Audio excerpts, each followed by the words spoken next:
بسم اللہ الرحمن الرحیم۔ عزیز طلباء السلام علیکم۔ ہمارا آج کا ٹاپک منطق مظفر حصہ اول، جسے ہم مختصراً منطق اول بھی کہیں گے، کے بارے میں ہے۔ منطق کے دو حصے ہیں۔ ویسے تو اس کتاب یہ 3 حصوں پر مشتمل ہے، لیکن حوزوی شیعہ مدارس میں اس کے پہلے 2 حصے پڑھائے جاتے ہیں اور بہت ہی اہمیت کی حامل ہے۔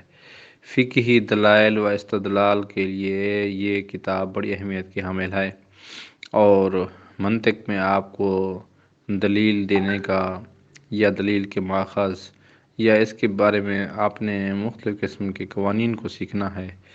بہت ہی دلچسپ اور بہت ہی یعنی کہ دقیق کتاب ہے، جس کے مطالب کو سمجھنا، اس کو حل کرنا بہت ہی ضروری ہے۔ الحمدللہ اس کا ترجمہ میرا منطق اول اور دوم دونوں حصوں کو میرا مکمل ہے۔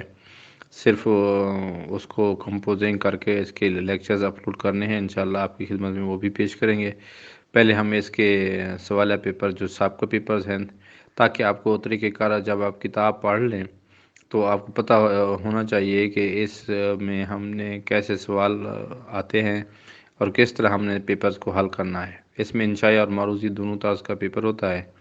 تو ہمارے پاس اس وقت منطق اول میں 2011 کا پیپر، 2013 کا پیپر، 2014 کا پیپر، 2015 کا پیپر، 2016 کا پیپر، 2017 کا پیپر اور 2018 کا پیپر شامل ہے۔ منطق میں ہم مختلف قسم کے قواعد کی یہ ہم نے اس کی جو ترجمہ ہے یا اس کے نوٹس ہیں یا اس کے پیپروں کے جو حل ہے، وہ میرے پاس سارا میں نے اس کو کر لیا ہے۔ صرف آپ کو یہ سابقہ پیپرز اس کے دکھانے کا مقصد یہ ہے کہ آپ طریقہ کار سمجھ لیں کہ اتنے معروضیاتی ہے اور معروضی کا سٹائل کس قسم کا ہے، اور ہم نے اس کو اسٹڈی کیسے کرنا ہے، کس طرح یاد کرنا ہے۔ سب سے پہلے ایک اہم بات آپ کو بتا دوں جو آپ یاد کر لیں۔ سب سے پہلے اس میں آپ منطق اول میں جو ہے نا، ویسے تینوں حصوں کو پڑھنا چاہیے، لیکن 2 حصے تو لازمی پڑھے جاتے ہیں۔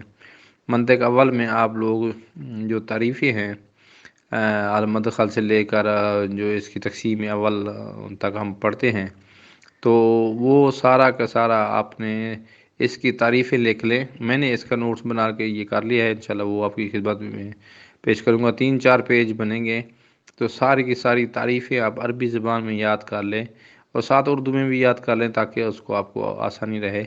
کیونکہ معروضی میں بار بار میں نے یہ اخذ کیا ہے اپنی پڑھائی کے دوران بھی، اب بھی، کہ یہ تعریفیں بار بار آتی ہیں اور ایک لفظ یا ایک نقطے سے ہی تعریف کا مقصد بدل جاتا ہے، اور آپ کو سمجھ نہیں آتی کہ یہ ہم کس چیز کی تعریف یاد کر رہے ہیں۔ تو سب سے پہلی بات آپ نے تعریفیں یاد کر لینی ہیں۔ اس کے بعد سابقہ پیپر کے سٹائل کو دیکھ لیں۔ ہمارے پاس یہ 4 اور 3 7 پیپر موجود ہیں سابقہ، جو کہ آپ دیکھیں گے کہ ہم اس میں کس طرح انشائیہ حصہ ہے، کس طرح اس کا معروضی حصہ ہے۔ اس کے بعد اس میں نے اس کے جو سابقہ پیپر ہیں تقریباً 20 کے قریب میں نے پیپر حل کیے ہیں۔ اس میں ہم نے مشترکہ میں نے طور پر اس کے سوال بھی بنائے ہیں، اس کو بھی حل کر لیا ہے۔ اس میں نے جو سابقہ پیپرز کی معروضی ہے اس کو بھی حل کیا ہے، جو کتبی سوال بنتے ہیں اس کو بھی حل کیا ہے، اور ہر طریقے سے انشاءاللہ تعالی آپ کو یہ کتاب، اس کا ترجمہ پسند آئے گا، تاکہ آپ لوگ یا مجھے دعاؤں میں یاد رکھیں۔ اور اس کو پڑھنے سے پہلے آپ لوگ جس مصنف کی کتاب، جس علامہ کی کتاب پڑھ رہے ہوں، جو بھی، جیسے منطق مظفر پڑھ رہے ہیں آپ، محمد رضا مظفر ایک بہت ہی بلند پایہ عالم دین تھے، تو ان کے لیے آپ نے لازمی سورہ فاتحہ پڑھنی ہے ان کے لیے، اور تمام دوستوں اور رشتہ داروں اور جو عزیز و اقارب اور مسلمانان، اور خاص کر محب آل محمد جو ہیں وہ فوت ہو گئے، ان کے اصالہ ثواب کے لیے یہ دعا کرنی ہے۔ اور آپ سے آخر میں یہ ریکویسٹ اور گزارش ہے کہ اس چینل کو لائک اور سبسکرائب کیجئے۔ اس میں آپ کو تمام سابقہ پیپرز اور اس کے علاوہ جو حل شدہ کتب کے نوٹس تراجم میں نے لکھے ہیں وہ میں انشاءاللہ اپلوڈ کروں گا۔ بس آپ تو دعا فرمائیں، انشاءاللہ ترتیب وار میں سارا کام کر لاؤں۔ تو اس میں بہت سارے عوامل کو دیکھنا پڑتا ہے، کمپوزنگ کا مسائل ہیں، اور انشاءاللہ اللہ تعالیٰ کی مہربانی سے میں یہ سارے مسائل حل کر لوں گا، اور انشاءاللہ آپ کی خدمت میں سارے نوٹس وغیرہ آ جائیں گے۔ تو یہ ہمارے پاس اس وقت منطق اول کے پیپر آپ دیکھیں، اور ان کے مطابق اچھے طریقے سے آپ تیاری کریں، اور میرے لیے ضرور دعا فرمائیے گا۔ اللہ حافظ۔